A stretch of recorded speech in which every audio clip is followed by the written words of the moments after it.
बंगाल में बीजेपी सरकार बनी तो गिरगिट की तरह बदलने लगे स्वर। पर मैं साफ भाषा में अजय पाल शर्मा जी को एक चीज बताना चाहता हूं, आपके ऊपर हमारी नजर है। अभी तो एक्शन बाकी है। धड़ाधड़ हुई कार्रवाई से घबराए टीएमसी नेता।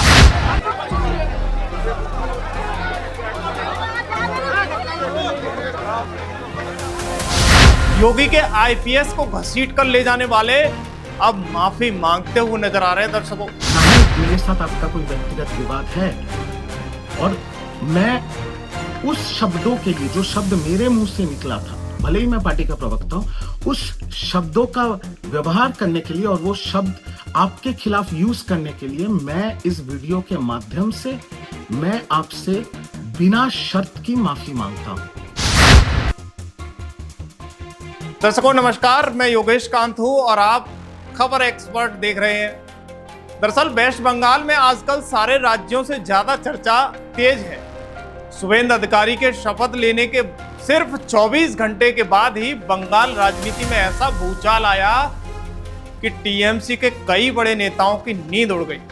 जो लोग कल तक कैमरे के सामने आग उगल रहे थे, जो यूपी के चर्चित आईपीएस अजय पाल शर्मा को खुलेआम धमकी दे रहे थे, आज वही लोग हाथ जोड़कर माफी मांगते हुए दिखाई दे रहे हैं। दर्शकों, ये तस्वीर बोलती है कि पावर कोई चीज होती है। दोस्तों, अब गिरगिट की तरह रंग बदलने लगे हैं लोग। कोई आंखों में मदीना और दिल में काबा का उदाहरण देता था, तो कोई एक आईपीएस को जेल में डालने की धमकी दे रहा था। आज वो गिड़गिड़ाते हुए नजर आ रहे हैं।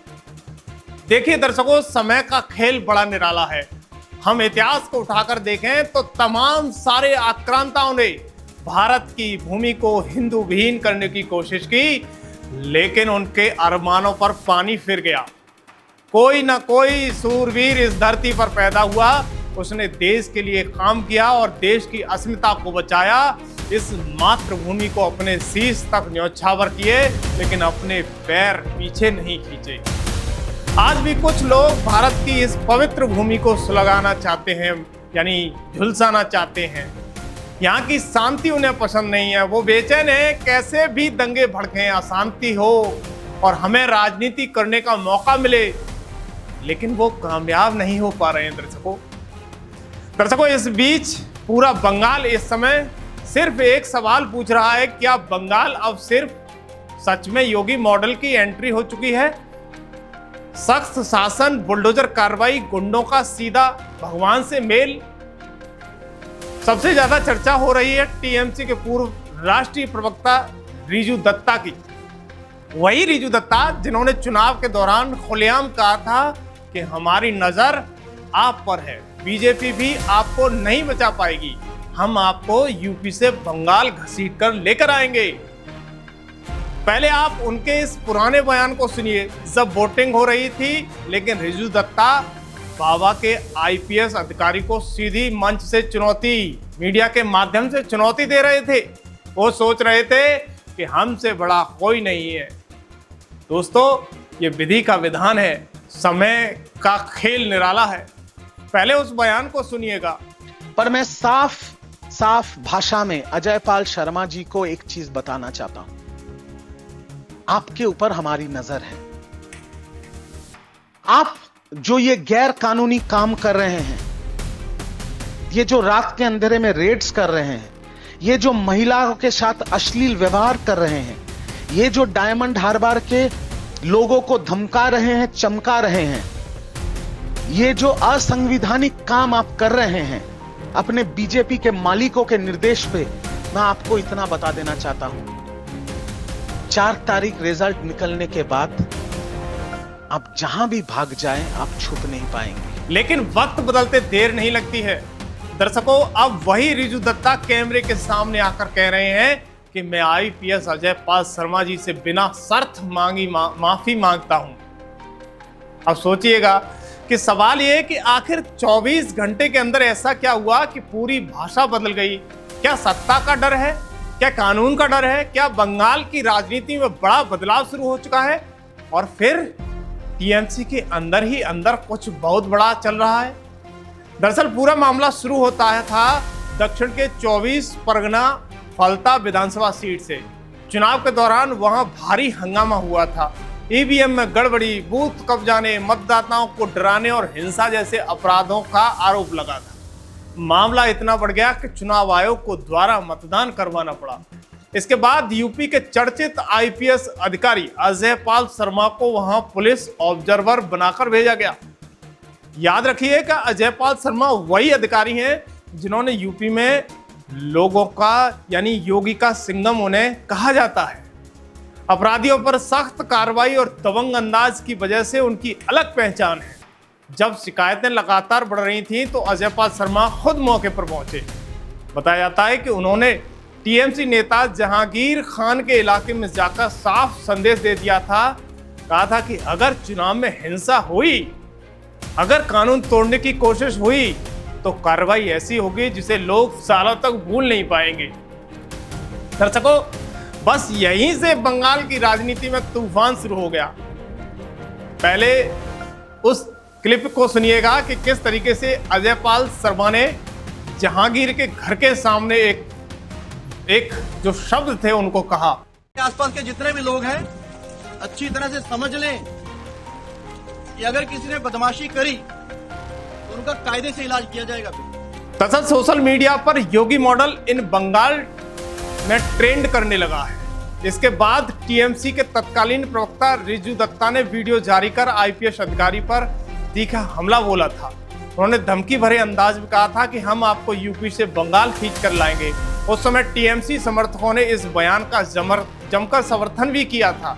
लेकिन जैसे ही बंगाल में सत्ता का समीकरण बदला, वैसे ही शुभेंद्र अधिकारी की ताकत बढ़ गई, वैसे ही रिजू दत्ता का पूरा स्वर बदल गया। सर, वो उनका जो एक जज्बा था बोलने का, चुनाव से पहले एक तूफान था, आग थी, वो सब कुछ शांत हो गई, क्योंकि वक्त बदलते देर नहीं होती। सर, अब रिजू दत्ता का नया वीडियो वायरल हुआ जिसमें वो कह रहे हैं कि जो बातें मैंने कही थी वो मेरी निजी राय नहीं थी, वो पार्टी की लाइन से की हुई बातें थी। दर्शकों, उन्होंने दावा किया है कि वो वीडियो पार्टी मुख्यालय से रिकॉर्ड किया गया था। उन्होंने ये भी कहा था कि वो वीडियो टीएमसी के आधिकारिक सोशल मीडिया हैंडल से पोस्ट हुआ था।